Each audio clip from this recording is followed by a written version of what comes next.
گرامی ابو صالح نے یہ ارادہ کر ہی لیا کہ میں اس بات کو، اس شرط کو قبول کر لیتا ہوں، دنیا کے اندر اس کی خدمت ہوگی، جو دیکھ نہیں سکتی اسے اٹھانا بھی ہوگا، جو چل نہیں سکتی اس کی خدمت بھی کرنی ہوگی، جو پکڑ نہیں سکتی اسے کھلانا بھی ہوگا، جو دائیں بائیں جا پھر نہیں سکتی اسے اٹھا کر لے جانا بھی ہوگا، یہ بھی تو خدمت ہی ہے۔ حضرت ابو صالح جلدی دوست سرکار فرماتے ہیں اے عبداللہ سنی، مجھے یہ شرط قبول ہے، آپ یہ شرط قبول دینے کے بعد مجھے معاف تو ضرور کر دیں گے اور میری غلطی سے درگزر تو ضرور کر دیں گے۔ حضرت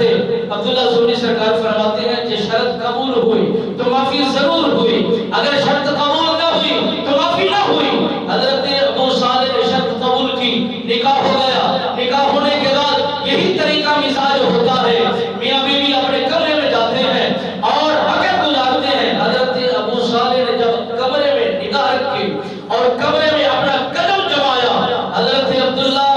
سنی سرکار کی بیٹی کے ساتھ جس کا نکاح ہو چکا ہے،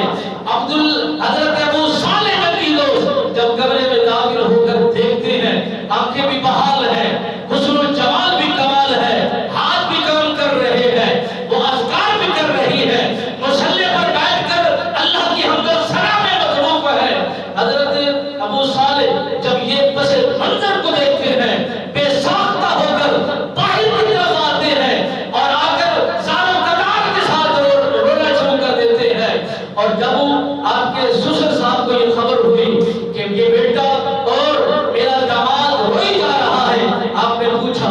بیٹا کس بات نے تجھے رلایا، کس بات نے تجھے پریشان کیا اور آہو پکار کیوں کر رہے ہو؟ حضرت ابو صالح نے عرض کی حضور آپ نے جو شرطیں بتائی تھی، جو آپ نے حلیہ بتایا تھا، جو آپ نے طریقہ کار بتایا تھا، اس خاتون کے اندر ایک ہی بات نہیں پائی جاتی، لگتا ہے میں بھول گیا، میں پھٹک گیا، میں راستہ اور اختیار کر گیا، کسی اور کے کمرے میں داخل ہو گیا، میں اور امتحان میں داخل ہو گیا۔ حضرت عبداللہ سنی سرکار مسکرائے، آپ نے فرمایا بیٹا جو راستہ تیرا تھا وہ ٹھیک تھا، جو منزل تیری تھی وہ اچھی تھی، وہ جو تیرا گھر ہے، جو تیرا در ہے وہی تیرا در ہے۔ حضرت ابو صالح نے عرض کی حضور جو آپ نے مزاجی بتائے، طریقہ کار بتایا، اس کے انداز کو بتایا کہ وہ نہ دیکھ سکتی ہے، نہ پھر سکتی ہے، نہ ہی چل سکتی ہے، نہ ہی کوئی چیز پکڑ سکتی ہے، بس سیاہ رنگت کی وہ خاتون ہے، وہ بچی ہے۔ آپ نے یہی حلیہ بتائے، ایک بات بھی نہیں پائی جاتی۔ حضرت عبداللہ سنی سرکار فرماتی ہیں میری بیٹی کی تربیت میں نے کی ہے، کبھی میری بیٹی نے کسی غیر محرم